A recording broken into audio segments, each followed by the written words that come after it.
We got everybody? Can you guys hear me okay? Can you hear me through the mics at all? Mic's better. Fantastic. The microphone is better. Great.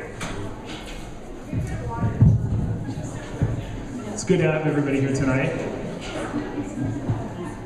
I'm going to try and walk around a little. So first thing, what we're going to do is we're going to bring up our amazing sponsor tonight, Business Wire. I'm going to introduce them here real quick. We have Garrett and Warner, who have been incredible behind the scenes putting this whole thing together. So I want to bring them up real quick and introduce themselves. Garrett and Warner, can you guys come out on Business Wire?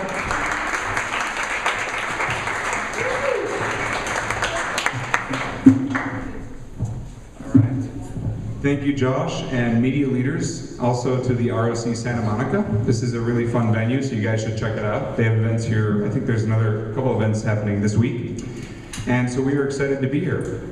So Business Wire is actually a service, as you guys all know, that PR and media and communications professionals use to sort of push out their messages and then also to measure them. So the question these days is that PR folks are getting placed with more responsibilities from marketing. So as social media, as the mobile space changes, Business Wire is obviously there, to help get that messaging across. But these are going to be some great tips today.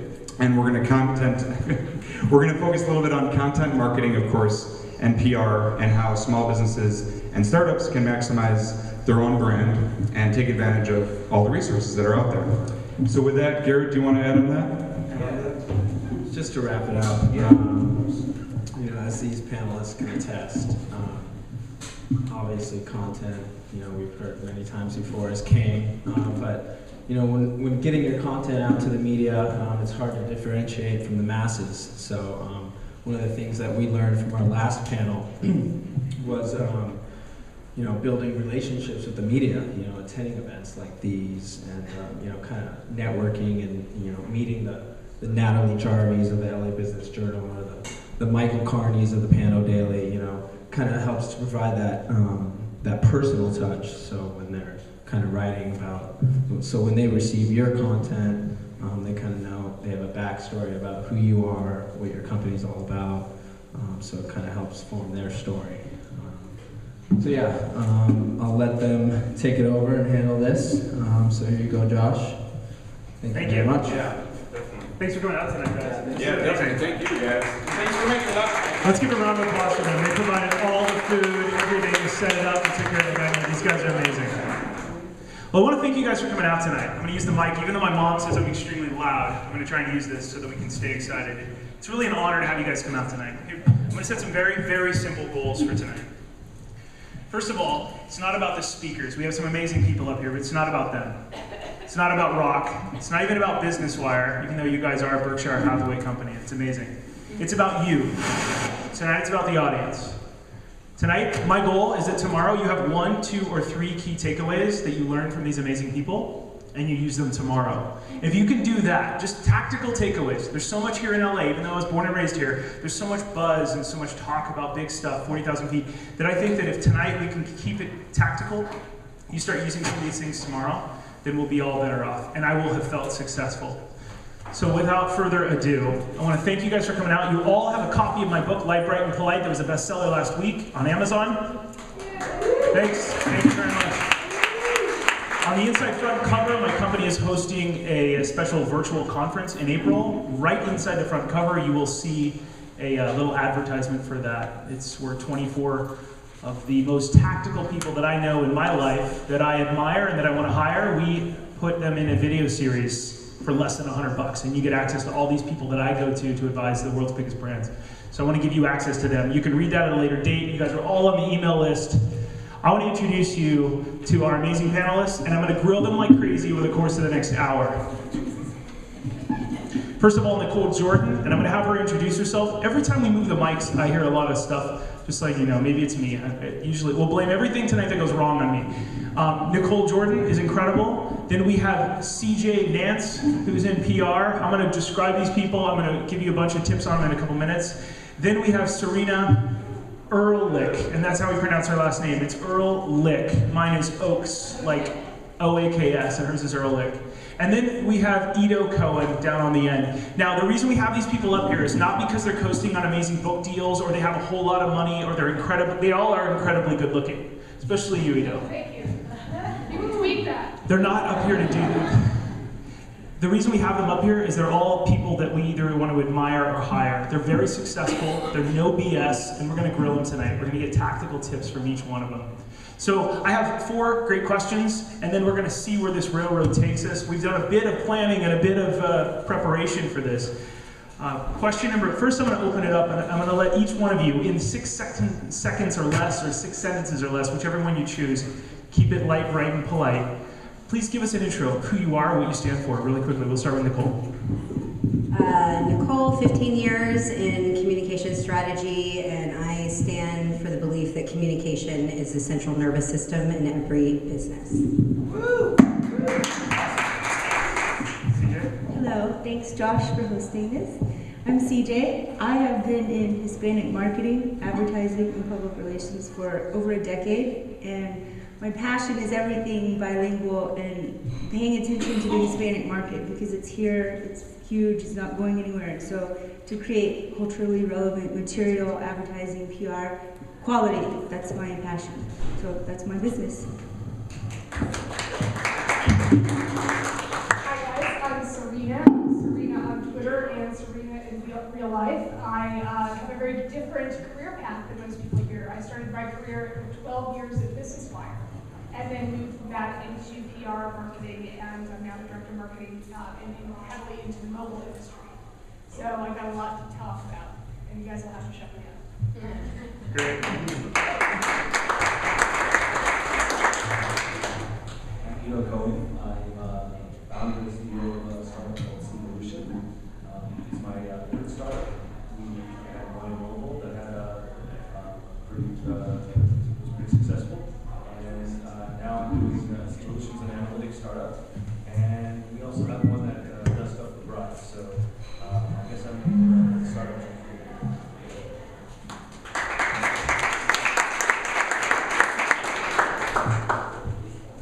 All right, let's get down to business. I'm going to give you some interesting stuff that you'll never learn about these people if I hadn't had the chance to grill them this week. And you get to guess who they are, and then we're going to get down into PR and social media. Hey, Linda, if you're around here, could we turn up the house mics one notch and turn, not the lights, the mics for the 2 house people, and then turn down the other mics, the other 3. I don't know how to do that. One of the people up here, and you get to guess who it is, was asked to leave college due to bad grades, then came back to enroll and end up winning the race for student body president. One of the other panelists on this panel tonight wanted to be a ninja so bad that this person took 3 years of Krav Maga and 2 years of Muay Thai boxing. One of the other panelists on this team tonight was told by this person's mom that when this person was 8 years old, PR would be a great career for you. And our final panelist up here is an OCD self-proclaimed baker. And this person will rebake something 3 to 4 times over the weekend to get it perfect, because this person wants it to be right. Now, I haven't given away any of the sexes, so you don't know who is who. We're gonna get started with question number 1. And question number 1 is really important. What are 2 key social media PR tips that have helped you in your business? And I want you to keep it tactical. If you start getting really strategy and 40,000 foot and any BS at all, I'm gonna call you out, all 4 of you. And I gave them some rules. I said, you're allowed to disagree with each other. If you say something that seems a little BS, feel free to call your colleagues out. Now, a little hidden fact that Serena and Nicole know each other very, very well, so they might start arguing. Social media, So let's start with Serena, because she is very animated. Serena, what are 2 key social media PR tips that have helped you in your business? I think that, here, I'm going to tell you this, but you're going to be like, duh. One is don't say anything online that you don't really want to say tomorrow online. I have seen careers crumble because people post, especially in the heat of the moment, on social networks. Social networks are not calling your best friend and complaining to your mom. Social networks are professional. It's a representation of what you want to be. If you want to be a jerk online, well, people don't hire jerks. So don't be a jerk online. The second tip is relax. When you're managing an account, for example, I used to manage Mattel's social media account. When they were attacked by Greenpeace, everybody freaked out. The first thing we had to do was relax. Because all the pressures, everything, the entire attack, just like I told the Applebee's team, the entire attack is on Facebook. The world is bigger than Facebook. If it doesn't affect your stock price, I don't consider it a social media crisis. I just consider it a situation that you have to handle. So the other thing I would do is say is relax. Remember that your social media channels are your ugly baby. Everybody hates your ugly baby. It hurts when people hate your ugly baby, but life's an ugly baby, and so just relax. Embrace what you can change. Don't try to change things you can't change. Be clear, and those are my tips. I'm trying to be quiet. You did great. Ugly baby is a key takeaway. I love it. Edo, what are 2 key social media or PR tips? And let's just break this down a little. Each one of these people brings something very different. So we're not up here to say they're experts at any one given thing. They're all trying very, very hard in their realm. So Edo may not be the world's best PR person, but he brings something to the table that I call him about every week. I feel like I'm always bothering you because you're really good at a few things. And he's an amazing advisor for my team. And he paid me a lot of money to... So my wife's never told me that before, so I appreciate Josh telling me that. I guess I actually use social, I'll be honest, I mean, I think the PR people here are going to get mad at me, but I use social media and PR more for SEO than I do for actual customer engagement. So, I mean, I know that's probably a mistake, but you know, I'm sort of a startup and I have a limited number of things I can do, and I do know how to do SEO. And for me, I did notice that that when there are when we're trying to push a certain set of keywords or focus a certain market, or get those types of visitors to our website, there's actually a lot to be done with PR and social media. And I guess one of the tips I'll just give you is that when people are talking about your website, when there's conversations around your website and they're talking about specific keywords and you try to sort of get those in there, your website feels alive, and that's something that Google really likes. And I can, I'm happy to talk more detail later. I know I'm doing a session for Josh at his video boot camp about, I sort of get into details about that. But one of the things that I noticed is that bloggers don't have the same sort of journalistic standards that like journalists have. So, I mean, for me, I've been able to just literally just give bloggers, anywhere from $30 to $150 and have them write an article about it. And I know that like a journalist would never do that. Like if I called a journalist at the New York Times, they would never do that. But there's certain bloggers that, these guys they work at home, they don't have like... We call that influencer outreach. We titled it. We packaged that. By calling it influencer outreach. Not pay for play. Wait, what did you say? Sorry. What? We packaged that so it doesn't sound sleazy, and we call it influencer outreach. That's a bullshit word, everybody. We're calling it first. You ready? Influencer outreach. You'll hear that at other panel discussions, but not here tonight. Serena, you just lost 2 points. I love you. But I would say again, I don't want to I use it more. I know how to do SEO. I use it more for as an SEO strategy, and I know that there's a lot to be had with reputation management and customer acquisition and being in contact with your customers. But I'm just, for me, that's where I focus those energies on. Nicole, the note taker, what are 2 key social media or PR tips that you have for us? This is fun. I take a lot of notes. So one of the ones, just to Josh's point, I have straight PR communications background, 15 years. So in-house, agency, private consultant, so I've kind of sat on all sides of the table, and I deal with a lot of CEOs who constantly need expectations set. And these are the people who run and are like, we need a Facebook, what's a Facebook? Like a few years ago, and that's one thing is, but we've all dealt with these people, right? They're like, what the fuck is Twitter? We need Twitter, like get it set up for Twitter. And they don't know what it is or how to use it and apply it to a business practice, right? It's like a checklist thing. And so, you guys know this, but social media is a hungry animal. That's why I say over and over and over again. It is a hungry, hungry animal, and you can't just feed it once and then walk away. You shouldn't bother, because then that's bad representation for your brand. So, a hungry animal, don't create a program just because you need it. Like, if you're not going to commit to it and you're not going to integrate it in, that's the other thing. People create social media programs in silos. And it's like, you're gathering all this information on your social media team, which is fucking awesome, but if you're not porting it to the rest of your business, sorry, I cuss a lot. I'll Light, try. right, and polite, ladies I'll and try and, I thought you were going for it. Somebody hold up your book every time she does that. I'll give you $1. Hold it up. Oh, I forgot we're streaming.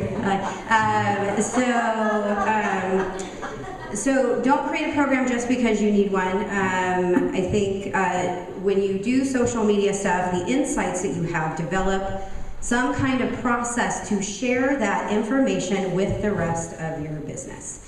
It's not, don't keep it locked up inside your social media marketing team or whatever it is. There's insights for product development, there's insights for engineering, there's insights for your CEO for thought leadership, there's insight for your sales team, your customer service team. So you are part of the nerve center of communication if you're gonna be a social media person, so know how to do that. And then the one other thing too is, you know, if you're dealing with clients, you always have to set the expectations. And that's one thing that I have to tell even my clients now is that it's not a silver bullet. Like, it's gonna take time. We don't wanna buy a bunch of Twitter bots and suddenly you have a high follower count. Like, that's not the kind of game that we're trying to play. And if it is a game they're trying to play, you should try to maybe fix that or maybe not work with those people. I think every social media person in the room is like, thank you very much. How many of us work in an agency? Raise your hand. Okay. How many of us work at a brand? How many of us are independents? Cool. Raise your hand if you do more social media during the day as opposed to PR. And raise your hand if you do more PR versus social media during the day. It's pretty split. It's awesome. Okay, cool. So what are two key... Let me break it down one more time. I'm going to be the realist in the room. So, what? No, we're going to do it. She's next. But before I intro her, I want to tell everybody why she's on the panel. Live or bad? So Nicole, very traditional, is very well known in the industry. Serena, very well known in the industry as well. Serena and Nicole are kind of BFFs, but Serena would be more high tech. Nicole would be more traditional. Then you get into Edo, who has a really rad agency and some technology that's super sophisticated. He runs heat maps on the front of websites, so he can see if 1,000 people visit Palms Casino. I've been hired by Palms to run his system and show Palms. People are confused, they're clicking on this button, and they're trying to buy, and then they have to go click somewhere else. And then Edo realized that on his own site, this is a true entrepreneur, he realized, well, we need to be really good at SEO. And the PR teams don't know what they're doing, so his team developed such good SEO tactics that other people now hire Edo's company to do SEO for them. So he's got a technology startup and a social media agency all built into one because he got really good at it. And we all need to kind of do that. Then you should all wonder, what is CJ's talent? Well, I'm like a lot of people that are small business owners. When they look at a lawyer, they're always like, oh, I'm so sick of lawyers. But then they say, but my lawyer is great. They always have that person that they hire, right? Well, I say the same thing sometimes about PR. Sometimes PR firms, you hire them, and if it doesn't end well, it doesn't end well. Well, I've hired a few PR firms, and then I went to one, and CJ worked there. And CJ ended up putting me on KTLA Channel 5, and I went to 40 markets with this 2-minute segment, unlike anybody else could do. I said, CJ, you have to be in the room for this. You put that book on TV and thousands upon thousands of people saw it. So with that intro, and you're bilingual, which is pretty incredible. Hola. Hola. CJ, what are two key social media PR tips? Well, this is based only on my experience. Again, I'm not giving out super sound advice, but I think you've got to find your voice. There's a fine line between being very transparent and then being scripted in terms of social media. And you want to be cautious because you could either be communicating on your own behalf, or your brand's behalf, which in my case would be a PR firm, or a client. So just no matter what, you need to be authentic and find your voice. But for me personally, this is just my personal style, but I like to err on the side of more transparent and authentic and kind of real-time communication and light, bright, and polite, as opposed to scripted and maybe something that could be considered cold or dry when you're trying to get out a brand's message. Because people respond to, at the end of the day, authenticity and realness and real time, and just be normal, be human, and whatever your message is, be that or convey it. So again, whether it's your own brand, your client's brand, or just kind of find your voice, but make it authentic. And again, it could varying degrees of transparency or scripted, but whatever it is, be have some consistency and kind of think about that for a moment. Does that make sense?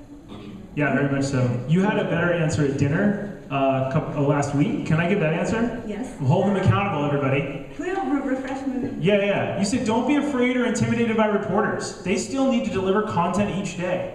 Compliment them like a peer when you like what they wrote. Don't be shy. Be complimentary to them on social media about their writings. They probably stayed up all night writing it, and it's brutal. Definitely. I think just like we do, whatever your job is, you spend many long hours doing it. I'm in the trenches every day with reporters, so they're scrambling for deadlines, scrambling for photos. Can I get a quote, please, this, that? I mean, they're writing stories and working hard, so for you to take 10 seconds, they love it. And how hard is it just to be, hey, great article, I love that. Just be real time and sincere and say thank you because they love it. Next time you need them for something, they might be more responsive than if you had, not spoken to them for a year and a half, but if you had kind of sent little tweets or little updates over the course of a few months, they'll know your name, they'll just recognize it. But you're on their radar screen and it says that you're not an idiot, you actually do read their news, you read their news coverage. And the reason why that's even more important now, though, is because I can think of 1,000 examples just in the last month alone of reporters that I've known for many, many years. They're now at different outlets, and these are big outlets. We're talking USA Today or Univision. I mean, super ABC, World News, whatever. You want to have a relationship with them because they will move in the course of their careers to different outlets. So if you were always pinging them and on their radar, it's just so much easier to get your client in the news than if they're like, who are you?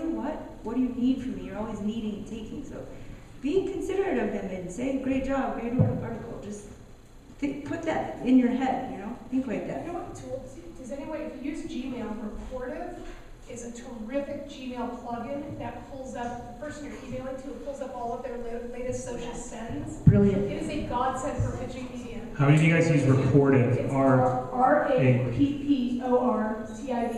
It's a little thing that sits on the right side of Gmail, so that when you're going to email someone. Competitors of other companies who do this as well. It doesn't have to be Reportive, but the idea is every time you put an email address in to write a pitch, their last 3 social shares come up. So you can say, I really enjoyed this tweet, or I agree with you on this philosophy, but it's all right there in the email. It's really good if you like to stalk. And nowadays, sometimes that's almost inexcusable for you not to know what they covered recently, or even, you as a PR person, sometimes it's easy to be lazy, but I don't like to work like that. You need to do your homework before you approach a reporter. Know the last few stories they've covered. Know these things before you approach them. That makes all the difference in the world. So if anyone's starting out in PR, you're already in it.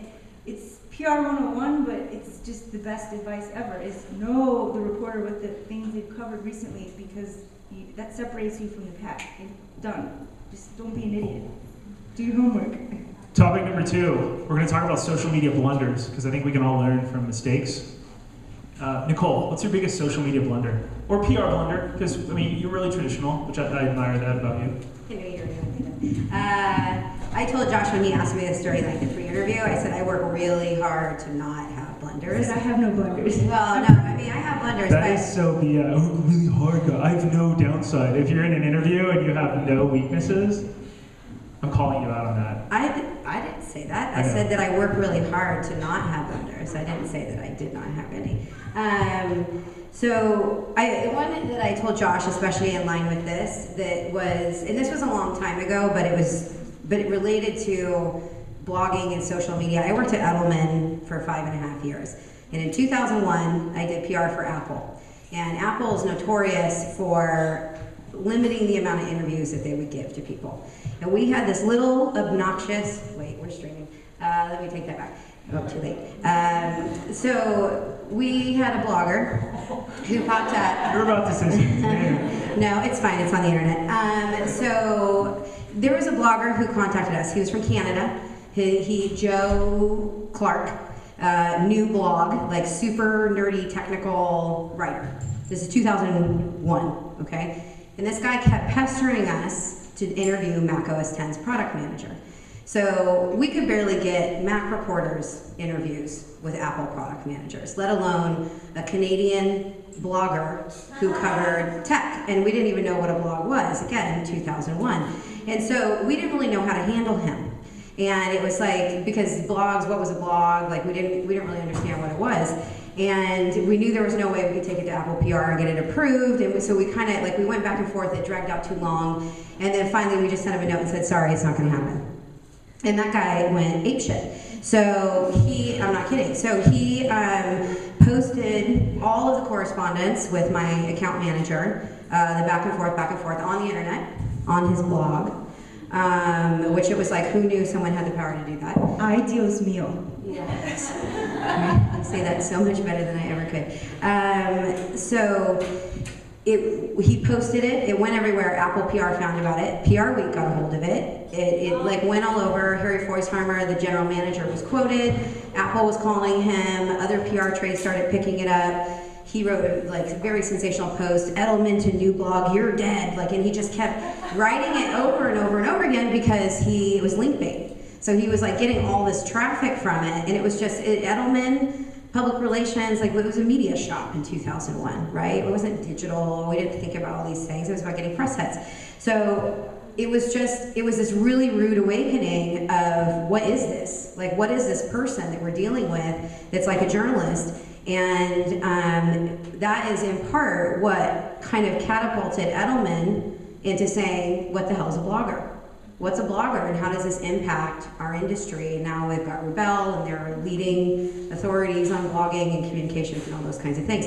But if you Google on your iPhones right now, new blog, N-U-B-L-O-G, and Edelman, you will find a string of everything. So that was a blunder, wasn't handled well, didn't know who he was, and to Serena's point, everything that ends up on the internet stays there forever. So be careful.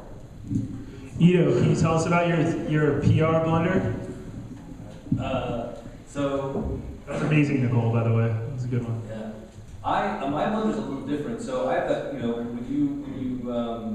I guess when we built SeeVolution, which is an analytics product, real-time analytics, heat maps, we built it, we rushed through it, I'm sitting on my developers' heads to get this thing out the door as fast as possible, and you obviously assume, as the CEO, that everything's going to go great, and as soon as it was released, and by the way, let me actually go back to one thing. I'm a huge believer in having PR professionals help you out. So, these people say, you just be normal, just be yourself. I don't know how to do that, and I don't know how to be natural when I'm talking to a reporter or any of these things. I get nervous, and I probably say things I shouldn't say. So I'm a big fan of PR professionals. So, and by the way, I'll just give you an example. Whatever price you end up paying, you land one whale from an article, it pays for itself for 5 years. So let me say that. Let me go back. So we just launched our product, and I immediately hired a PR person and told him, yeah, it's great, it's ready to go, let's get this thing everywhere. And lo and behold, I'm on the front page of Mashable 3 days after I launched. And what happened was I got something like 5,000 signups in a day. And I don't know if you guys know the technical side of analytics, but when somebody installs a web analytics product, I now get their traffic on my servers.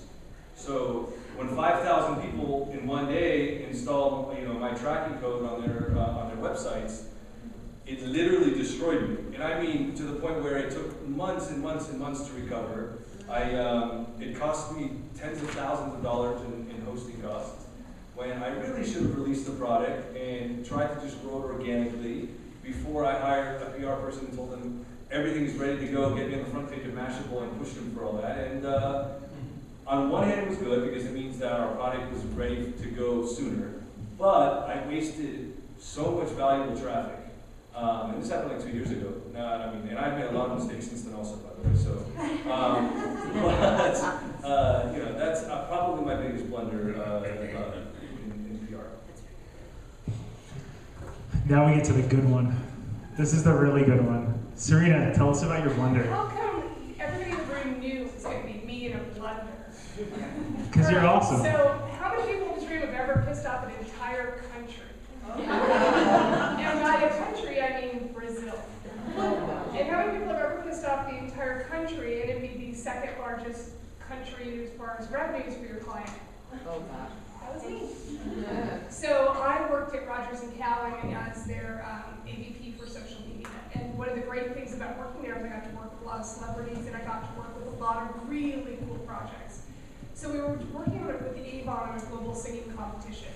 And the Avon had brought in 11 celebrities to be a part of this, but Fergie was the main spokesperson. And one of the things that was very much, Avon, we were the social media agency for this particular program, but they had their own social media firm that was working with as well. It was also behind our backs providing insight and guidance. And through all of this insight and guidance came up the idea that we were going to do a Twitter chat with Fergie. Fergie, why not, right? Who wouldn't want to listen to a Twitter chat with Fergie? Except Fergie doesn't have a Twitter account. Fergie will not start a Twitter account, and you can't start a Twitter account for Fergie. So we basically decided that what we would do is we would do a situation where we would do a recorded conversation with Fergie in which reporters would call in and ask their questions, and then we would live tweet the entire conversation out as it's happening. So we would be tweeting out Fergie's responses. All of this on the Avon feed, and we were very clear, we thought, in really positioning this and presenting this to the world. All of our messaging was very careful. We're going to be talking to Fergie and tweeting with Fergie. Tweeting, we had it all down. But what we did not take into account was how our English language status updates would translate into Portuguese. And we knew that Fergie was famous. We knew she was international. Probably did not know that she was that big internationally. But what happened is the Fergie's largest fan groups in Portugal and Brazil picked up the story that we were going to be doing this Twitter Q&A with Fergie, and they got everybody in their little Twitter world involved. So this the chat happens, and we're going through the chat. It's in 1 hour, and they're talking a mile a minute. And the night before, we pretty much had all been scripted out. The questions, all we were going to do was live tweet the answers. We had the questions, except for the guy doing the questions changed all the questions the night before. So now we have to live type the questions and the answers in real time as it's happening versus being able to copy paste. I have 3 people doing the Twitter chat with me. One person had a breakdown in the middle of the Twitter chat and was unable to type. This is probably happening in the boardroom of Avon. My coworkers unable to participate. So there's two of us doing this whole thing. It's pouring rain outside. It's one of the biggest, horrible days in New York travel as far as the rain and flooding. And we do this Twitter chat and it's over and I'm exhausted and I'm so happy. And I see an email from my coworker back in LA, but I don't worry about it. I need 5 minutes of rest. Well, in that 5 minutes, my boss picks up the email. And I know this is a long story, but it's because it's that bad. And my boss, the email my coworker said was, we're seeing people upset from Brazil, what do we do? And my boss at the time didn't really get it. I'll just say it, didn't really get it. And she said, just tell them that, sorry, but this is how it went. Sorry, but this is all that is. Thanks for joining in. Well, when you tell Brazil to fuck off, Brazil tells you to fuck off right back. And Brazil did. And we probably had 50,000 tweets in the next hour insulting Avon. Avon was a con artist, Avon was a scammer. And my boss walked out the door and left me in Avon's boardroom in the pouring rain with 50,000 upset Brazilians, and it's Avon's number 1 market. So long story short, within 30 minutes, I had the entire thing under control. So what did I do? I basically found out, I looked through every one of these emails, and I had no analytics, I had no Radiant 6, I had Hootsuite. And I'm going through no cloud, none of this exists. And I figure out who the point person is, who the most important person is in Brazil. I can't understand a word anybody's saying. I don't speak Portuguese. I'm using Google Translate to try to figure out what's happening. And I figured out that this person runs the gossip site. And I tweet her. I said, can we talk? And she DMs me. And I said, I'm so sorry, we didn't have this. And she's like, you're a con artist. There's no way you can prove that Fergie did this stuff. I said, wait, I can. I'll send you a picture. I'll send you an exclusive photograph that nobody else had. And that did it. By offering her content that was valuable to her, and this is really the trick in social media. It's all about what's valuable to the end user. So by giving her this exclusive photograph of Fergie at this event, and I told her, and it was embargoed. She wasn't even allowed to share the photo out until the next day, which is when all the regular press would go out. She believed me, held the photograph, turned around, and at the same time, and I'm going to do this really quickly, Twitter shuts down her account. Oh. So here she is insulting Avon She gets all these people angry about English. I finally got her to Twitch, and Twitter shuts down her account. Well, the Twitter handle is Serena, so there's a sense of, it's just because, I didn't have anything. Just pick my real name. So I start tweeting Twitter. Can you get this account back up? Please do this now. I'm helping her with her cause. And this is a random Brazilian that I don't know. 10 minutes ago told me to fuck up.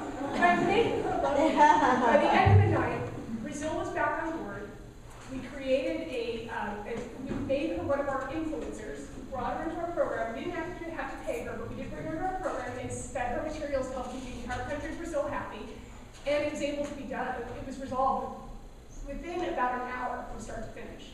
It's a very dramatic hour, and she got her account back, and it was all good. But it really took a lot of work. But I mean, Brazil. I mean, thousands and thousands of Portuguese slang curse words flowing with Avon and Avon hashtag all through it. And to this day, I really don't think the client knows what happened. So don't show this. Sorry, that was really long. That was awesome. No, there's no. That was a good one. That was a good one. You should hire me. I'm smarter now. Love it. CJ? Well, actually, your story was just the catalyst for my idea for this and that. When you mentioned the word gossip site and blogger, because up until this literal second, I didn't know what I was going to say, but just something that happened last year at a PR firm. This day and age, and even back to what you said, Edo, about bloggers, is their journalistic integrity is somewhat questionable. While some report, facts and evidence real time, they're reporting facts. Some are just reporting, and it's even now like it's super competitive, real time. Who's got the scoop? Who's got the scoop? Well, we have the scoop. It might not be totally 100% right, but 80% there. Okay, published, quick, whatever.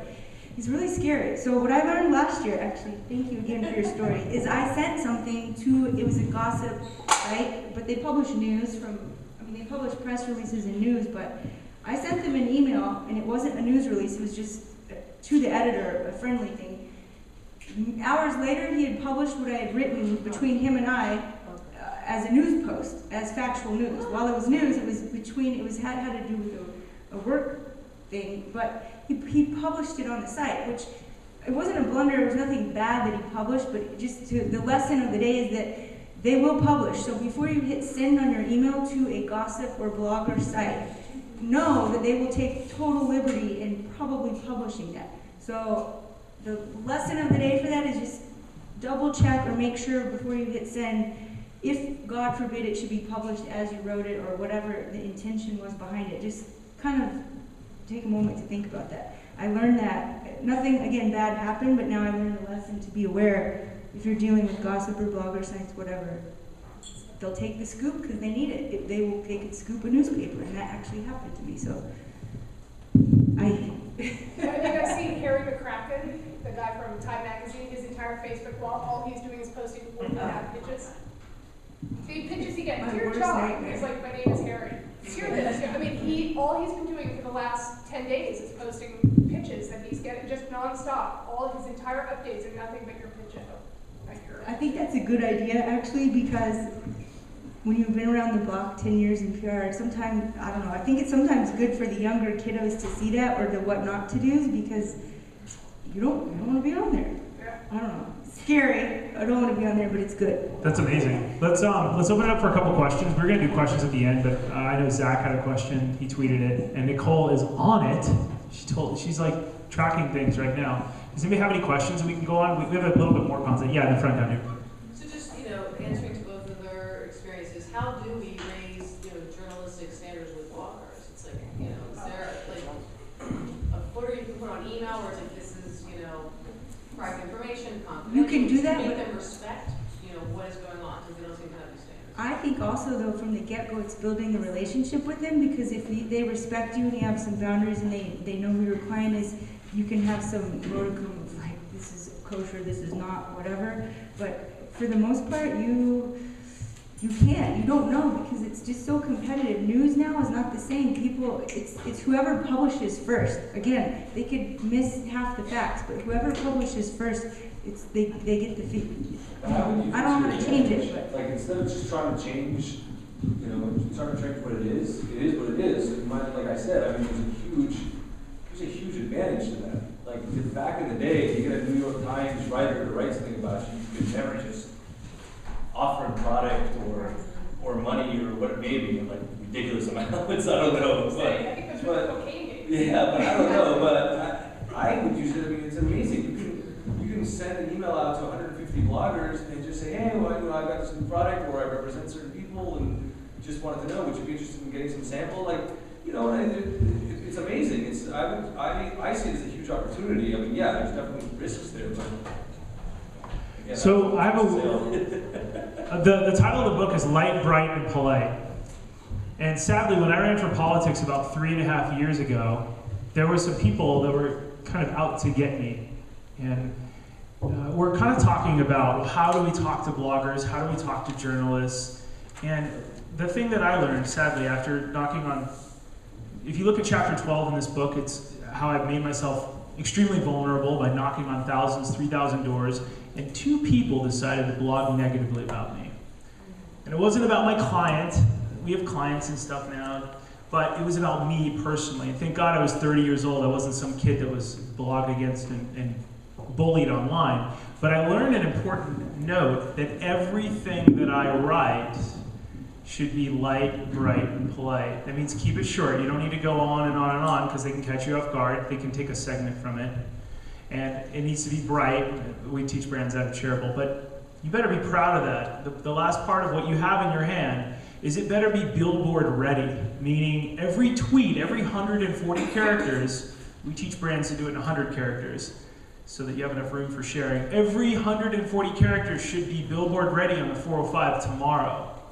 So, and that's public, and some kids are tweeting stuff that's on public, and journalists catch it, and then they put that stuff out. So I learned the hard way, unfortunately. Politics is brutal. I would never wish it upon my worst enemy. But, and they still let these people, the moral of the story from every different thing, sometimes the bloggers will not take this stuff down, because they have a reputation of just putting it up and doing quantity. Would you guys agree about that? Do you ever have bloggers take the stuff down? Or change it? I had to request actually that the blogger that posted this particular story take it down, and I didn't. Well, it was not true. It broke my heart to even have to ask him to take it down. At the end of the day, though, he did not take it down. Yeah. So. Okay, well. I had a client attacked in social media. It was kind of the same way. I had a product review done, and the product review that they did was not the product that we sell on the market. It was a completely different product. And I actually, it was a startup. I don't know why I looked at you when I said it was a startup. Sorry. And I, used Crunchbase to find out who started the website. And, I emailed the owner, and he refused to take it down, but he did agree to review the product, the new product. So I find quite frequently it's okay to ask. The worst thing you do is say no. Just I had corrections actually on on a few reputable big sites. They posted things that were incorrect, and I just emailed the writer, and they were corrected. I think corrections I see all the time. Yeah, I've emailed People Magazine late at night. Oh, and they fixed it within hours. It's different for everyone, but I bet the bloggers are a little bit more. What other questions do we have? Yeah, Zach. Thanks, Josh. Zach Serena of Mix Agency. I'm new to town, but I'm not new to sort of this game. I was playing Texas in Boston for like 7 years, and been immersed in social for a long time. And CJ, you hit on something earlier, but I opened up to the whole panel. You talked about sort of, social media is a good way to be able to engage and show interest in what reporters are writing about, and I totally get that. But having a kind of manager at places like Shift and whatnot, I've been training people for years. Hey, here's a really easy way to engage with storyteller in the New York Times. Share his article, reply his name, say cool article, whatever. And years ago, a store would write back, thanks, Zach. As the years have gone on, new tools have come in, and this practice has become commonplace. The concern for me as a PR practitioner is not that it's seen as disingenuous, but that it's become more commonplace. So one thing that I've come up with to combat this is more blogging. So taking that piece, putting it on your personal blog or the company's blog, if it's in that space, sharing some thoughts about that piece, and then tweeting that. I'm just curious if you run into that and notice sort of less, friendly, buy-in from your reporter when No, I know exactly what the sentiment that you're getting at. Sometimes I feel disingenuous when I do it, but I wouldn't do something if it were, but it is more common. It is commonplace now, but it's okay, because as long as you maybe say something specific or just back to just being authentic and natural. I don't know. I mean, people do it, and you should do it. I don't know how to quite say what to say to that. It's just you got to just get your own style. I would just say that that's a technique probably used by thousands of PR pros. So, as you pointed out, it's probably not cutting through the clutter like it might have been in the beginning when the reporter was probably first new on Twitter and excited to get those responses. But I do find in LA, I mean, Brian Deegan, Ben Coe, I mean, we have reporters here in Los Angeles who are very active and social and always click right back, and you can get their attention. But I would say that it's definitely was a tactic maybe 3 years ago, and it's much less so now, which Google Plus is where you're going to get them now, if you're going to be that tactic. Yeah. I just like plain old email. I sometimes don't even Twitter at them, because I don't have time to go, they don't either, so. So, Zach, it's interesting that you say that. The reblogging, I think, is an interesting tactic, and it's one we're doing a lot with our clients. And it's not just doing the link back share with the post they write. It's not just tweeting at them like, hey, thanks, really thoughtful, whatever it was. But what I have my clients doing now is they're reblogging. And it's not just cutting and pasting. It's like, if you actually really like if you sent this article around the company because you were like, he's so spot on, we have to talk to him. PR person, go make it happen. It's like, write your thoughts down, CEO. Like, do some thought leadership and show what a visionary you are and why you're not just kissing Stuart Elliott's ass, but by what he said was actually really interesting and how it relates to your market and what you're seeing. Like, add something, add some value. And so we've been doing that. We reblog, and it's really used kind of as an opportunity for the CEO to show he's smart and make some specific points, and then we may push that out and may tweet it, and then we may follow up with an email to the reporter saying we thought you were really insightful. Here's a couple points maybe you hadn't thought about, like whatever it is. The other thing that's really simple that we've done is we've done blog posts on journalists to follow. So we'll do a theme, and we'll do like, here are the top financial journalists. And then we profile each one of them, and then we push it out and we tweet at them. And let me tell you, almost every single one of them follows the company.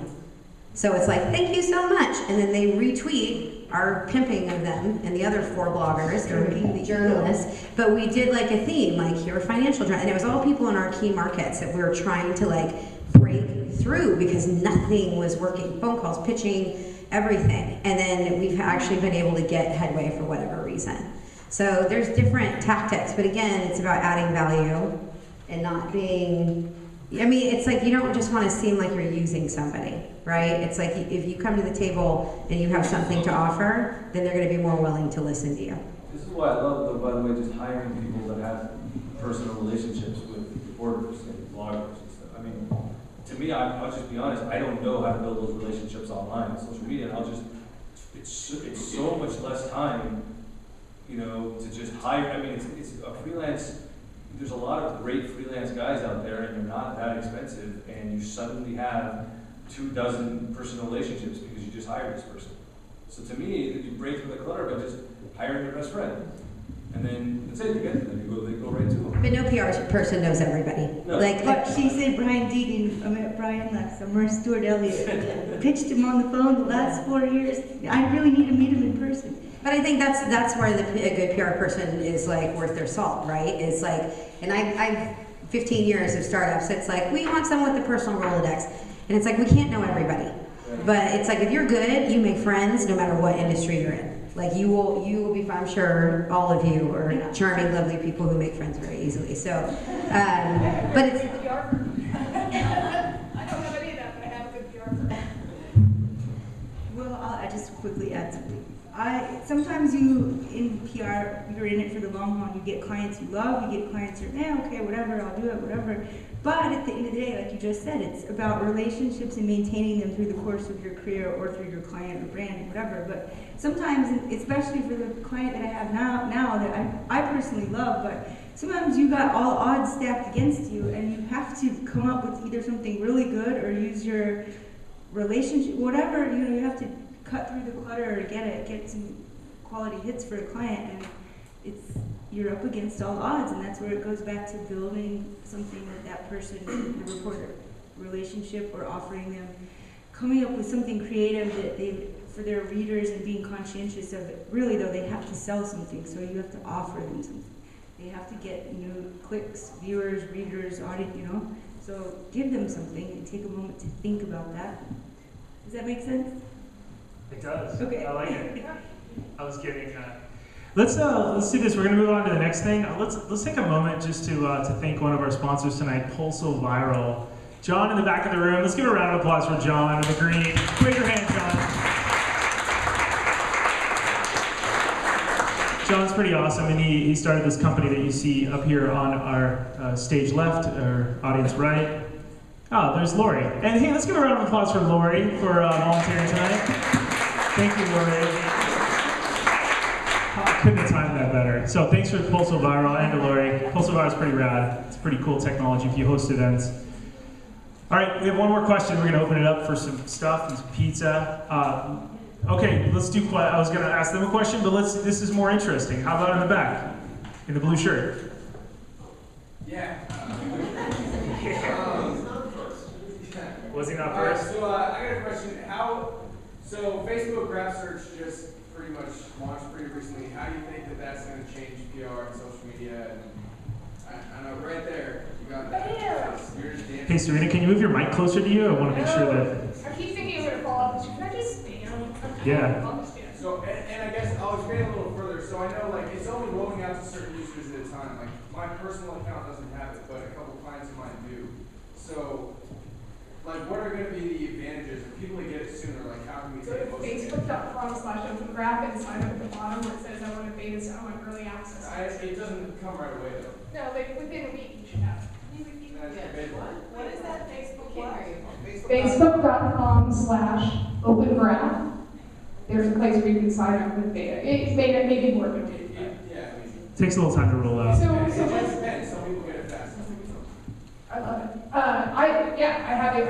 I think that it's amazing. I mean, when you're looking to do targeting, not only it's going to allow you to do a lot of different things. But the thing is, it's really allowing you to know a lot of different things from your personal account. Like I can go in with my business accounts, and it's still a little bit harder. It's very much the same targeting ideas as it has a lot of the same targeting tools that Facebook Ads does. But to give you an example, I have a pack of nerds up at Developer Week in San Francisco this week. So I put on a happy hour of Beers with Engineers on Monday, and then had to go to my personal Facebook account to find people to invite. So I used Open Graph to literally bring it all the way down. I sent an email to Marie Domingo, which I just said, do you want to come for Beers with Engineer? By the way, happened to be the wife of Harry from Time Magazine. She happens to be in San Francisco, and she fit my criteria, so I sent her a note. She couldn't make it, but she took my invite and shared it out with all of her friends. She said, do you mind if I tell people about this? Yeah, not at all. So for me personally, I was actually able to really unwittingly identify 15 to 20 really strong, exactly who I wanted to attend this happy hour, but I had to do it through my personal account, not through my corporate account. So I think that there's still going to be a lot of that getting used to. I don't think it's going to be the life changer everybody thinks it is. I really think if you're really going to be looking at a platform to be on, it's got to be Google+. Google Plus is going to change the world. Right now, every time I plus something on Google Plus, every time I plus one something on Google Plus, because I have 7,000 people happy in their circle on Google, every time I plus one, I change their search results. I'm moving my company, Mogreet, up, a very small, tiny startup. I'm moving it up higher in search results because every single day I go in and I plus one Mogreet news. And every time I do that, it affects the search results of all 7,000 people that I follow. That's a pretty cool tactical tip. We actually update our Google Plus for SEO. We update Google Plus more often than any other social media platform. So I think Open Graph's big, but I think it's Google Plus that's going to change. I think 2013 should be with that, and I think mobile. But That's a really good tactical tip. I like that. thank you, Chris Penn from Shift for that tip. Yeah. So is that the Open Graph, is that like MySpace used to have that whole search criteria where you could pinpoint people within a specific zip code and a specific age parameter? As long as you're connected to them, or either they have to be a friend of yours or a friend of a friend of yours, which Facebook categorizes those as acquaintances, and then of course there are people you don't know. But yeah, you can get as random. It has over 100 different search filters. So you can get down to gender, you go to where did they go to college, at what time period did they live in New York City, and did they live in New York City and like Boston in 2002, okay, that's exactly what I want. I mean, you can pick a lot of different things, but it's still your personal search. So it's not connected to purchasing an ad, but again, as I was looking for influencers that I needed for this project, I mean, nerds, it wasn't so hard to find nerds in Silicon Valley, but it also was really hard for me, who did I know? So in that way, it's really useful. Raise your hand if you have this awesome graph search on your personal account. How many of you have this? Raise your hand. Really? Raise your hand high, please. Don't be shy. There's only, I see one hand. You in the back? You're the only one? How many of you guys have it? I have it. Why do I have it and nobody else? Really? Do you see that? Is that low of a percentage? It's rolling out really slowly. Oh, I did not know that. So I guess you just I thought it was like normal. I signed up I went to Open Graph, the page they announced, the day they announced it, I went to Facebook.com, Open Graph, and signed up for the beta. I didn't do anything more than that. So most of us don't have it. Wow, that's pretty amazing. That's a really good tactical tip. We're gonna one more question. I'm gonna ask some, and then I'm gonna ask the panel a question, and then we're gonna wrap it up. 2 more questions, and we're gonna have some pizza and beer. How about that? Yes, in the front. Quick question for each of the panelists. What are your top social media or PR resources? Like education is huge, right? So I would like to know, and maybe the rest of the audience, like where you guys go to stay abreast and really be current in what you do. Nicole. Thank you, John. God, I'm like writing this down, trying to think of, it's funny because I actually brought this book that. Is it like write and play?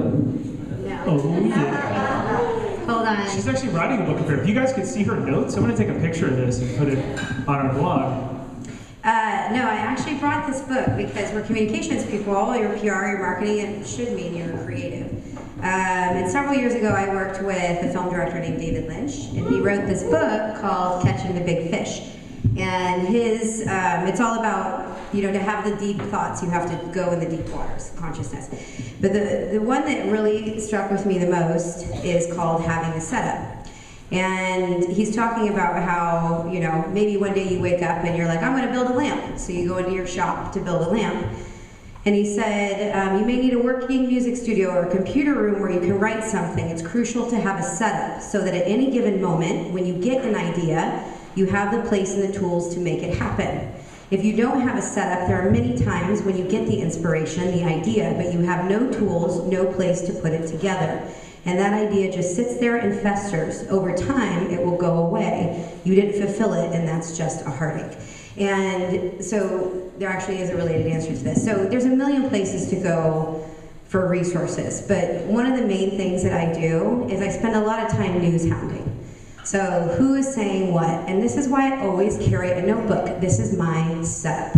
So it's like getting blog ideas, looking online, seeing an article by Stuart Elliott gives me ideas for, this is a contributed article we should write off of like one point he made. Oh my God, we should do a blog post about this. What they wrote there was a great panel topic that fits in with our strategy. It's like reading and paying attention, and not just reading an article, but it's like, how does that relate to my business? What are the ideas that I can take away from that, put into my setup, and save, and then use for another day? So it's like always reading things, always talking to people, but for me, the biggest resource is the ideas that I manage to capture and I'm able to go back to. That's a really good answer. I love how it's tactical. All right, I'm going to ask the panelists one more question. They're going to keep it short, and then we're going to open up to a couple more. Can I give an answer on that? Yes, I'm so sorry. Okay, so I highly recommend PSFK. P is in Peter, S is in Sam, F is in Frank, K is in Kit Kats.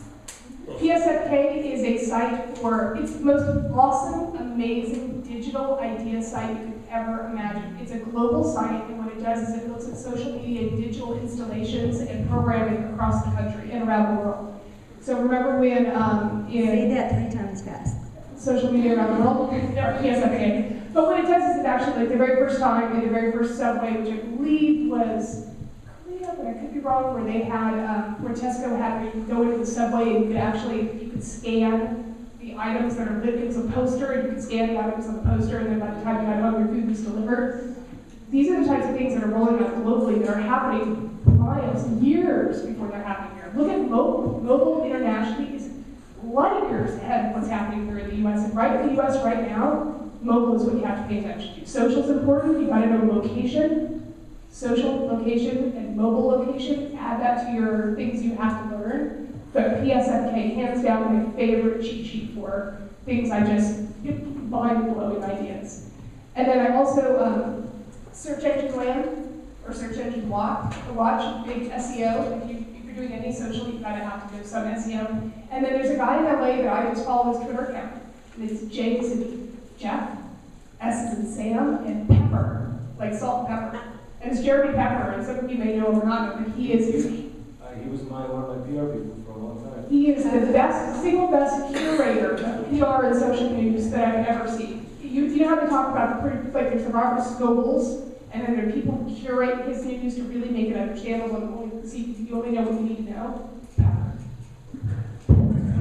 Pepper, if you're watching this, yeah, it's awesome.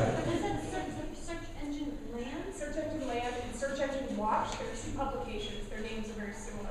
So I'll just give one thing it's so different, but it's like one of these just traditional things. I actually learned the most from actually just having like in-person dialogue with people. So I make it a point to, even though I'm like a techie and I follow people on Twitter and I read blogs and I read a ton, even just like the 15 minutes that I spent in the back with Josh talking to him just now, to me, when I just talk to other business people, or I make a point to at least spend to have like 2 casual lunches with just business people a month. So every other week, I try to have like a long lunch where I just talk to people, and we actually forget that like most of the awesome things around us that were created like without the internet, without Twitter, without a phone, and sometimes we forget to talk to people. And if you're connected to so many bright, amazing people that work in different industries, and literally just having a lunch and talking, you'd be surprised. I mean, I know just 2 months ago I was like having one of these weeks or months where things weren't really moving along, and someone just said, hey, why don't you set yourself just 5 really small goals, put them on a post-it note, and at the end of the week, if you hit those goals, like buy yourself a round of golf and whatever. He gave me some advice, and it was amazing. It really worked. I had a great week. So talking to people is like I can't tell you how powerful it is, and people sort of forget to do that.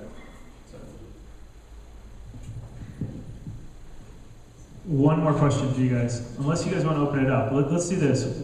I'm always looking at the future. What are we going to do? What's your one tip for the next decade that if we're sitting in the audience right now, or for me, recommend something for me. In the next decade, what should I know about PR or social to keep myself ahead of the curve? You want to be scared? You guys want to be scared straight? Yes. Bring your mic closer. So if you want to really know what the future of PR is, or social is, I'll just talk about social, not PR. You better know web design. You better know design in general, because you're going to be designing the marketing pieces. You're going to be literally creating the graphics. You better know WordPress. You better know SEO. You better know Google AdWords, and you better know Google AdSense. And that is the minimum. When I'm hiring a social media intern, junior level person, they have to have all of that. Plus they must know how to write, plus they must know tools. That's an entry level position these days. And by the way, I'm having no problem finding interns with all of those qualifications. I mean, that is what colleges are producing. How many of you know WordPress pretty well? You could probably blog today. Awesome. How many of you know a little bit of HTML? Like you could dive in and move things around. Fantastic. And Photoshop? That's awesome. That's a really important one too. You can whip something together. Bosses are always impressed. That's a good tip. Okay, let's be ahead of the curve. 10 years from now, what do we need to know to be really ahead of the curve? Edo. So You know, with PR, separate from hiring professionals, which was my advice always, I think that there's certain things that just don't change, and I think that you need to know how to tell a story. And I think that there's definitely things that change over time, you know, with infographics and video, and there's probably going to be a ton more of just integrations and animations and new ways to view them, and you know, better qualities and faster. And all of those things are changing, but I think at the end of the day, you know, everybody likes a good story, and I think that if you just really think about it, you know, I can tell you just from just something simple that my previous startup was in the cell phone recycling space, and that's a relatively boring topic.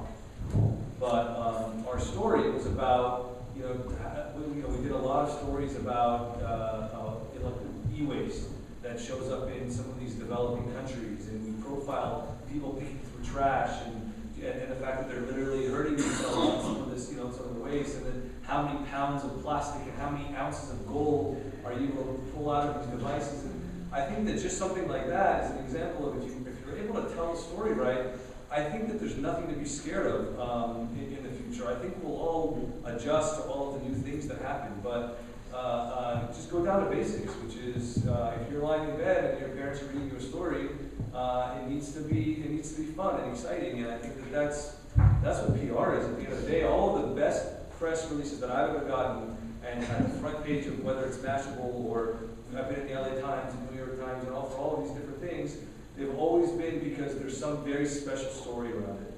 Whether it's the fact that there's 4 of us partners and we're all brothers, you know, or whatever it is, little things like that make it emotional and make it classic. That's what I think.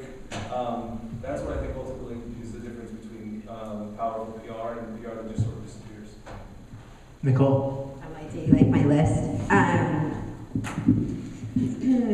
have to abbreviate myself. This is a big topic for the people who know me. One, I'm going to answer this question, not use the letters PR, because I personally absolutely detest that term. I think it's very outdated. I think it refers to being only focused on media relations, which I'm constantly fighting with startup CEOs to see us. I'm sorry, man. As much more. That's all right. You'll learn. I really firmly believe that we are in a huge transition for the PR industry. And half of the PR people are going to stay PR people, and they're going to stay myopically focused on media. And then the rest of us, like Zach tweeted, and like our friend Vanessa Camones, and many other people, this is about communications as a business discipline. You have a product roadmap, you have a business roadmap, there should be a communications roadmap that hits every department in your company. Sales, customer service, I mean, this goes back to everything. And, but we're in kind of in between. I strongly believe that all the CMOs of the future they're gonna be communications professionals. They're not gonna be online marketing people. Online marketing is gonna be off in its own world. So in the future, like in 10 years, if you are a PR person, you want to be a communications person, you better learn about integrated communications. You better start thinking like a business person and stop talking about press hits. This is about acquisition, it's about retention, it's about revenue, and it's about brand building. You have to learn how to be integrated and work with all kinds of departments and feed the communications pipeline through the entire company. And you also need to understand online marketing. Do you know what retargeting is? Like so many PR people I know have no clue what online advertising is about. They don't know what retargeting is, they wouldn't know how to use it, they create a piece of content in a vacuum, and they expect it to be tweeted out and put on Facebook, and that's enough of a results. It's like, if you're gonna create a piece of content as part of a communication strategy, look at online marketing channels, look at offline marketing channels, like, you really need to broaden the horizons, and every marketing discipline should be a communications discipline, as we understand it. And I think, and you understand content strategy, too. I love that point about knowing the different advertising channels, by the way. Yeah. It's crazy because sometimes it's cheaper to just buy the traffic and, you know, than it is to put an entire, you know, I think you want that press release so bad or you want to be on the front page of some things, and you can sometimes just buy that traffic for half the time and money. So I agree with you. I think that's a really good point. Thank you. So I'll use one quick example and then I'll wrap up or I'll stop. I worked for a company called the Rubicon Project. That's a local advertising company. Several years ago, they were a tiny startup. Nobody really knew who they were. Now they might be going public this year. And we were going to launch a product, and we didn't want to necessarily do it in a traditional way, so we decided to do a live webcast of unveiling kind of the platform, Q&A with the CEO, the head of our publisher team, like demoing the product, invited investors, analysts, that kind of thing. But we had to get the word out. So we had our customer service team and the sales team email people, we put it in our signatures, we did all of the usual shit. But one of the things that I recommended, and this was in 2008, is I said, why don't we do a display campaign? Like, why not do a display campaign? Like, we have cookies on our site. We can retarget people who've been to our site, so we know they're interested in us. So let's do a retargeting campaign and serve them ads that are just like, and all it said was, Rev, it's coming. And then it was a click, and it led to a lead gen form to sign up for the webcast, which the sales team took and did stuff with. We got a bunch of different signups. People were visually being hit by Rubicon stuff, and they were calling our salespeople, like, seeing your stuff everywhere. It's like, well, you were cookied, so shocker. But the thing is, it drove a ton of signups for us. We could track it, and it drove awareness, and it drove excitement in our advertising industry, because they were like, well, what's Rubicon up to? And they're all chattering about it. And we paid $66 at the end of the day for the click-throughs. So it's like, that was part of our overall strategy. So it's like, don't think in silos. Think across, it's about, and this is what Zach had said on Twitter, this is about integrated communications across all the disciplines. So, all right. That's a good point. CJ, give us something the next 10 years, what should we think about? And feel free to tell us something bilingual too. You have a really interesting... Can you do this in Spanish? Yeah, por favor. Well, some things will never change. So to echo what Edo said, a story it's always good to have a great story. The tools to deliver the message might change, and there will always be new and cool tactics to deliver the message and ways to find your niche audience, whatever. But at the end of the day, it's good to have a good story. And as long as you are able to tell it, I don't know, I mean, my business is that's what I do. So, and it's worked out, but I don't think anyone should be afraid going into the future. Even now, for me, that my bread and butter has always been ideas and pitching things. So things that have come my way of now working on content development, whether it's online or webisodes, TV. I don't know. I think you just need to always refresh, recharge your batteries, be creative. And if you're into integrated marketing, if you're into whatever, you've got to be on top of your game and know all the tools. But for myself, I kind of am in the old school sector of what you got, here's it, I'm going to turn it into a story, I'm going to put it out there. So, because I'm a small business, you guys have big agency experience. So I'm kind of still in the mode of storytelling, and now it's turning into... That's not the answer you gave me at dinner. Well, please. Here's the answer. Look, this is going to sound amazing. I'm taking notes. I'm a student of my work here. All right. Here we go, CJ. I thought this was really nice. I couldn't take everybody out to dinner, but CJ's amazing, and I owe her, and I gave her a signed copy of the book. But all these people, Nicole, I'll take you out to dinner someday soon. I promise. I love you. Okay. You said, Josh, it's important in the next 10 years, if you have one goal, to develop and maintain relationships with journalists. That means you said authentic, that's a BS word we're going to throw out. Build a helpful relationship over several years without wanting anything in return. Journalists change outlets, and you want to be top of mind when they do.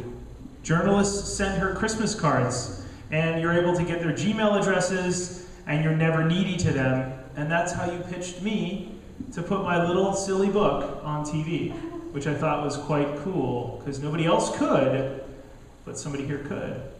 So let's open it up to two more, and I love that answer at dinner too. That's why I was like taking notes and crazy. Let's open it up to two more questions. Questions, you guys? Yes, in the red here. Yeah, my question is this convergence, like what Nicole was saying, PR, social, forget PR, it's just all communication. How do you negotiate that when there's social media agencies who, how that whole thing works, like how you position it, and how you position it within clients who might have their own silo for community management and all of that. So I'm just kind of curious how you see just negotiating in terms of the relationships amongst the professionals and how you operate in that space. I'll start. So I'm not a PR expert. Never was. When I got hired at this job as director of marketing, I just had to be honest. But everyone assumes because I work in Business Wire that I do PR. So the very first thing I did is I needed to bring on a PR firm. I had a budget for it, very tiny budget. And then we recently launched a developer portal. And this is a scenario where we really need to get involved with the nerds in San Francisco. And it's very much a one-on-one introduction situation. So I hired a PR consultant to handle that position. So what I'm now working on internally is having all my agencies talk. By the way, we're like a company of 20 people, and I have 2 agencies. But what we're trying to do is just make sure that, and what we did is we were able to find people that we could bring in for small amounts of money to work very small projects to really hit home. So instead of giving our PR for more money and giving them this, we kind of took the approach you did, which is really analyze what was going to be the best bang for our buck, which channel and go that way. But it's actually been really easy internally for us to work with the various firms. Again, I work for a small company, and that might be why. But really, when it comes to what I do in communications, it does touch everything. Because I can't properly communicate out what we do if I don't have input from sales and account management, and then I'm not able to communicate it to the firms. I'm not quite sure I actually answered your question. But what I have found is that I've gotten myself a seat at the senior table. As the head of communications for my company, I have to be involved in every big decision because they don't know what needs to be communicated. My entire team can have a conversation and launch a product and never realize we have to tell media, or we have to tell customers, or we have to do that. So I was actually able to use my communication role and this need of knowledge in order to do my job properly to get a seat at our senior table. And then from there, I've been able to really work with my agencies. But what I have had to do is really give them very specific jobs and make sure that they don't overlap and that they play well in the sandbox. But the great thing about today's firms, I think so many agencies and firms are used to now working where a company has multiple players for multiple roles, and that everybody's working really well together. So I will say that in the last few years, I don't think I've ever worked with an agency or with a client that had any issues kind of bringing in multiple people to handle particular areas. And I really don't think I answered your question. Superstar! Well, I can see turf wars or trying to pitch for more business from one agency versus that's kind of what I was curious about. Yeah, I mean, there's lots of segmentation that's going on. Each has their own role. I think the challenge, and it depends. If you're a small company, you know, you got a freelancer part-time doing social marketing, you got whatever. Everybody can sit around the table together. But the bigger agencies, the bigger companies, I think that what I'm really curious to see how it's going to shake out is, especially if there's no process for a holistic communications plan, is how do you keep people fully integrated and working together and playing off one another and leveraging what one team may be doing. So it's like, what is the communications team working on? And they may know the plan for the social marketing team and tactically what they're going to do, but are they syncing up so that they can coordinate and create plans where they leverage off of each other? That should be the point. We should be integrating these things. That's why integration is key, because you want to be able to make sure that what one team does is going to buoy another, and buoy another, and buoy another. Not like, you know, social marketing throws its missile out onto Twitter and then the communications team is like over here. Like it's a waste of time, but that's what happens right now. It's completely disjointed. So there needs to be a process, and there is no best practice right now because it's so new. Let me also just say that I've noticed that a lot of companies, like smaller companies, will just take their least valuable employee and just have them be their social media. Edo, did you do that? And, I mean, obviously... I got it. Wait. I'm saying this is a blunder. I'm saying I can't tell you how many people I talk to. That's their strategy. It's so true. And they'll be like some like brand new account manager. Yeah. You unpaid intern. Yeah, exactly. So I can also just say, yeah. So if you want, like, you know, I personally love giving like social media. I make that actually something that people want to do at my company. So I won't always make it be the same person or the same voice. And you know, we try to. I sort of use that as a reward. People, you know, it's sort of a privilege to represent us on social media. And I think that's the approach that we should take, rather than pawning it off as like the thing that nobody wants to do and getting into like the packing and shipping department or something. But it's also knowing, like I had, and I told Josh this when we talked, I remember talking to his CEO, this was a couple years ago now, I was at some holiday party, as LA CEO, And he called me, he's like, Nicole, I need a PR person. I'm like, well, what do you need? And you know, CEOs, no offense, but they never know what they actually need. You're smarter than the rest.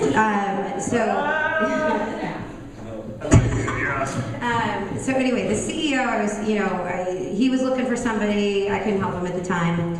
And I ran into him and I said, so, did you hire someone? And he goes, yeah, I got a great person. I'm like, who is it? He's like, I decided I don't need a PR person. I hired a community manager instead. I was like, are you fucking kidding me? Like, you need a PR communications person to run strategy, but to him, he was like, it's all the same. So he was like, I hired a community relations manager. It's the same difference. So it was like his understanding of what the disciplines were and what they actually did for the business were not clear, which is quite frankly a failure on the PR industry to not be messaging this better. But that was his opinion. So that was his solution, was I hired a community manager and I'm all good, got coverage, got all this stuff, and it's just like, but that's not actually... How many of us have heard that? Like in the last 6 months or a year, I'm all good. I hired an internal person that's kind of half. Yeah. I've heard that, and then they call you 6 months later, and they're like, so that didn't work. It's like, well. Yeah, I will say that we're lucky that communications beginning, the respect for PR is coming back. I think that social media kicked it out of the visibility for a bit. I think PR people really fought to own it. I think advertisers are really showing that they are not the place for social to be. They're very good at creative, they're very good at the story arc, but they may not be good at the crisis communications or the internal communications, or really understanding the nuance that just a single word can do and can cause and create. I think that that's where PR people really own the opportunity to own this. I think that the trick is, and I think it's very dangerous, and one of it is LinkedIn, is the number of people out there who put social media strategists, digital strategists in their LinkedIn profiles or in their titles who never even had a job. Yeah. I mean, I see it all, it drives me bananas on Twitter to see people with cloud scores in their 70s who never had a job. 6 years I've been watching these people and never had a job, digital strategists. So I think that that's the other trick, is you really have to watch who you hire. The barrier to entry is very low, so they can do that. Because if you're a doctor or a lawyer, takes many years of schooling, but we're in a world right now where, I opened a Twitter account and somehow I got 100. During the Super Bowl light outage, somebody started Super Bowl blackout or Super Bowl lights as an @ on Twitter. And I got the domain name, by the way. What's that? During the Super Bowl, I went to GoDaddy. It was pretty funny. I talked to maybe 6 or 7 different people who bought some version of that domain name with me. I think I own like blackout2013.com or something like that. I don't know. Like so many people came up with something. So for 9 months from the Super Bowl, you got to do all the baby photos. That's it. You monetize that page. I was going to make t-shirts like 40 minutes. Let's give a round of applause for these panelists.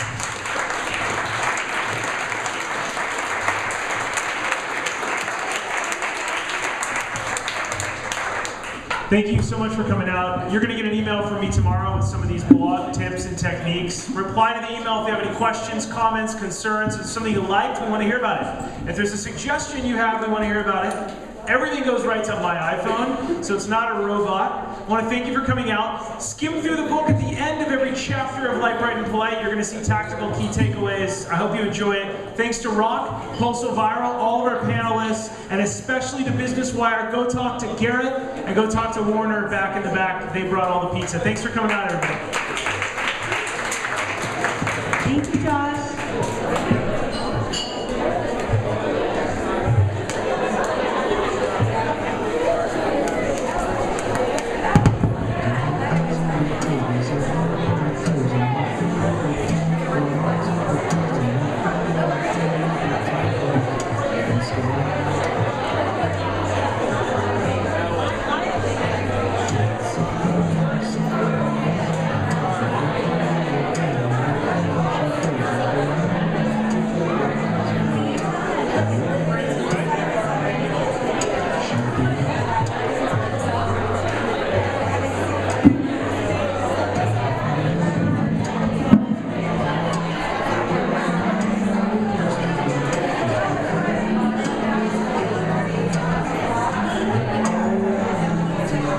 Sorry.